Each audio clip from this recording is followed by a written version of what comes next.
कहानी है मारिया हांसदा की, जिन्होंने प्यार किया, मोहब्बत की, भरोसा किया, लेकिन उसके बदले उन्हें सिर्फ धोखा मिला। वहाँ पर कुंदन सिंह नाम का व्यक्ति सीमेंट सप्लायर था जिंदल कंपनी का। उस दौरान हमारी दोस्ती हुई, फिर हमारी वही चीज प्यार में बदली। कुछ दिन के बाद वो जबरदस्ती बोलता था कि अगर मेरा रूम चलो, नहीं जाओगी तुम, फिर हम ड्रामा कर देंगे।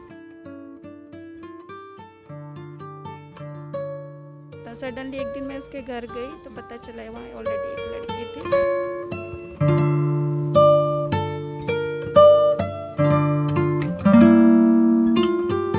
एक दो लड़के से बातचीत भी की तो पता चला कि ऐसा ऐसा केस है। उस लड़के का टारगेट केवल सिंगल लड़कियां जो हॉस्टल वगैरह में रहती हैं।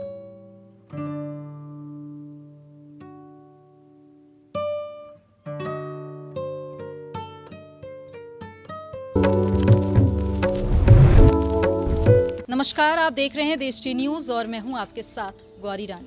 फरवरी यानी प्यार का महीना जो 7 तारीख रोज डे से शुरू हो जाता है, लेकिन आज हम आपको ऐसे ही प्यार की एक कहानी दिखाएंगे जो शायद आपको डराएगी। कहानी है मारिया हांसदा की, जिन्होंने प्यार किया, मोहब्बत की, भरोसा किया, लेकिन उसके बदले उन्हें सिर्फ धोखा मिला। क्या कुछ इनके साथ हुआ है, सीधे जुड़ते हैं और जानते हैं इनकी ही जुबानी। आपको बता दूं कि हमारे समाज में महिलाओं को यह अधिकार दिया गया है कि वो किसी भी थाने में जाकर FIR करा सकती हैं, मामला दर्ज करा सकती हैं, उन्हें जो परेशानी है वो रख सकती हैं। लेकिन मारिया हांसदा अब तक रांची के 4 थानों का चक्कर काट चुकी हैं, लेकिन अब तक इन्हें ना तो इनके मामले को दर्ज किया गया है और ना इनके गुहार को सुना गया है। तो चलिए ऐसे ही एक प्यार की कहानी आपको आज हम इस वैलेंटाइन वीक में दिखाते हैं, जिसे देखकर आप थोड़ा सतर्क जरूर हो जाएंगे। थाना क्षेत्र से बिलोंग कर रही हूँ। वहीं की रहने वाली हैं? नहीं, वर्तमान में अभी रह रही हूँ 6 साल से। पहले हम लोग मुफसिल दुमका के रहने वाले थे। तो अभी इस दौरान मेरे जो प्रॉब्लम हुआ है वो लॉकडाउन के बाद शुरू हुआ। मेरी जॉब चली गई तो मैं एक शॉप में काम करने लग गई और सीमेंट दुकान था। वहाँ पर कुंदन सिंह नाम का व्यक्ति सीमेंट सप्लायर था जिंदल कंपनी का। उस दौरान हमारी दोस्ती हुई, फिर हमारी वही चीज़ प्यार में बदली। धीरे धीरे वो हम लोग जस्ट क्लोज आते गए और फिर कुछ दिन के बाद वो ज़बरदस्ती बोलता था कि अगर मेरा रूम चलो, नहीं जाओगी तुम, फिर हम ड्रामा कर देंगे तेरा घर में।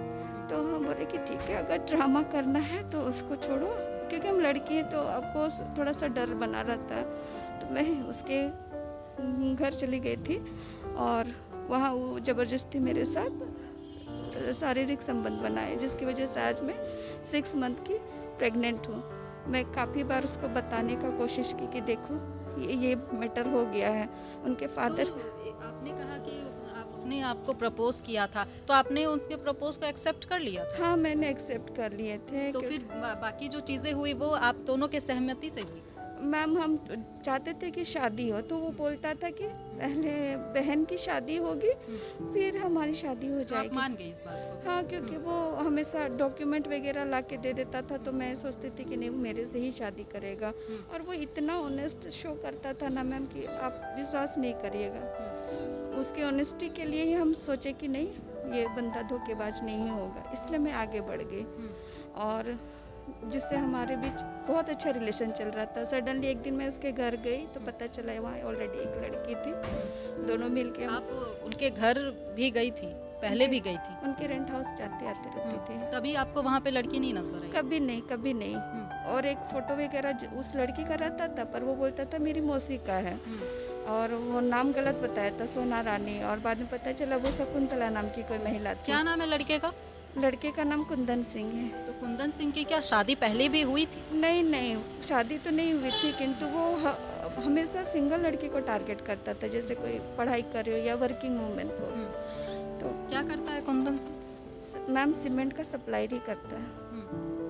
ये इसकी जानकारी आपको कैसे है कि वो सिंगल लड़की को टारगेट करता है? मैं बाद में उसका खोजबीन की, उस लड़के का, तो कुछ नंबर उसके ही मोबाइल से मिले। मैं उन लड़कियों को कांटेक्ट की तो वो लोग मेरे को इसका सारा जानकारी दी कि हम लोग के साथ भी ये बीत चुका है। एक दो लड़के से बातचीत भी की तो पता चला कि ऐसा ऐसा केस है। उस लड़के का टारगेट केवल सिंगल लड़कियां जो हॉस्टल वगैरह में रहती हैं या तो कोई वर्किंग वूमेन है। तो मैं जब जानी मुझे बहुत दुख हुआ कि मेरे साथ ये घटना घटित हुआ। तो मैं उनके फादर को कांटेक्ट करने लग गई, मैसेज दी कि मैं इस कंडीशन में। बातचीत हमारी पहले भी हो चुकी थी उनके फादर से, तो वो हमेशा इनकार करते रहता था। और आज के डेट में लड़का भी इनकार कर दिया, मुझे ब्लॉक करके रखा है। मुझसे फोन कांटेक्ट करके बताई है कि आप प्रेग्नेंट हैं? हाँ, मैं बता चुकी। मैसेज क्या जवाब आया उधर से? गाली गलौज आता है मैम, जाति गत गाली गलौज आ रहा है कि तुम लोग पाँव का जूती है, एसटी लोग ऐसे ही के लिए चीज होती है। उसके सिवा हम बोले कि ठीक है, अगर मैं नीच जाति की हूँ या तुम्हारी नज़र में गिरी हुई तो तुमको मेरे से रिश्ता नहीं ना रखना था, या हमको अंधेरे में तो नहीं रखना था। क्लियर बात बताता कि तुम पहले से ही रिलेशनशिप में है। तो आप ये चीज़ आप अब जानी है या फिर आपको कुंदन सिंह के बारे में बहुत पहले से जानकारी थी? मैम आपका जो बच्चा है वो अब जब 6 महीने का गर्भ पेट में है तब आपको पता चला है मुझे कि वो फ्रॉड है? मैम जब पता चला, जब उनको दूसरी लेडीज़ के साथ पकड़ी तो वो लोग मुझे उल्टा मारे पीटे। और इसके बाद मेरा तो वैसे मेंटल कंडीशन ठीक नहीं था, स्ट्रेस में आ गए। और जब प्रेगनेंसी का पता मुझे सितंबर में पता चला कि मैं प्रेग्नेंट हूँ, तो मैं उस चीज़ का तो आप चाहती थी कि आप बेबी रखें? नहीं, मैं नहीं चाहती थी। एक्चुअली मेरा हीमोग्लोबिन इशू हो गया था, मेडिकल बहुत ज़्यादा इशू हो गया था, जिसकी वजह से मिसकैरेज करने का रिस्क हो गया था। मैं बेबी भी नहीं रखना चाहती थी, मैं मूव ऑन करना चाहती थी अपना लाइफ में, लेकिन उसकी वजह से मूव ऑन नहीं कर सकी। तो अब आप क्या चाहती है? 4 थाने का चक्कर भी लगा चुकी है, जैसा आपने कहा। वो 4 थाना कौन था? मैम सबसे पहले मैं महिला थाना गई थी, वहाँ पर से फिर कुछ सुनवाई नहीं हुआ तो मैं सोची कि मैं डोरंडा क्षेत्र से बिलोंग कर रही हूँ, तो डोरंडा थाना गए। रिसीविंग देने के बाद उन लोगों ने कहा कि जिस क्षेत्र का लड़का है तो वहाँ जाइए, तो सुखदेव नगर थाना गए। फिर वहाँ से फिर मैं महिला थाना गई थी बात करने। फिर वहाँ से अब STSC थाना यहाँ आई हूँ। अब यहाँ बोला गया है कि आपका केस का FIR किया जाएगा। तो अब आप क्या चाहती हैं? मैम मैं न्याय चाहती हूँ कि उस लड़का को सजा मिले। क्या चाहती हैं कि वो आपको एक्सेप्ट कर ले, आपके बच्चे को एक्सेप्ट कर ले? पहले मैं चाह रही थी बहुत दिन से, जब से मैं दौड़ रही हूँ सब चीज़, 6 महीना जैसा हो रहा अभी, तो मैं चाह रही थी कि मेरे बच्चे को वो एक्सेप्ट करे, अपना नाम दे। किंतु अभी तो जान से मारने वगैरह का धमकी दे रहा, तो मुझे तो अब अपना खतरा लगा हुआ है।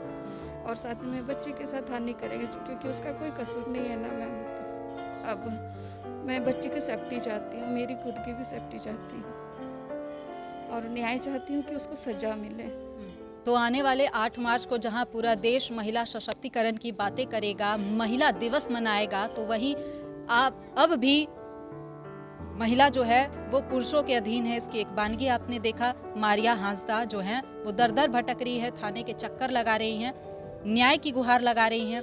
साथ में वो यह भी कह रही हैं कि वो अपने बच्चे को अकेले पाल लेंगे, लेकिन जो वो लड़का है जिसने मारिया और उसके बच्चे को धोखा दिया उसे सज़ा मिले, ताकि वो दूसरी लड़की के साथ ऐसा ना करे।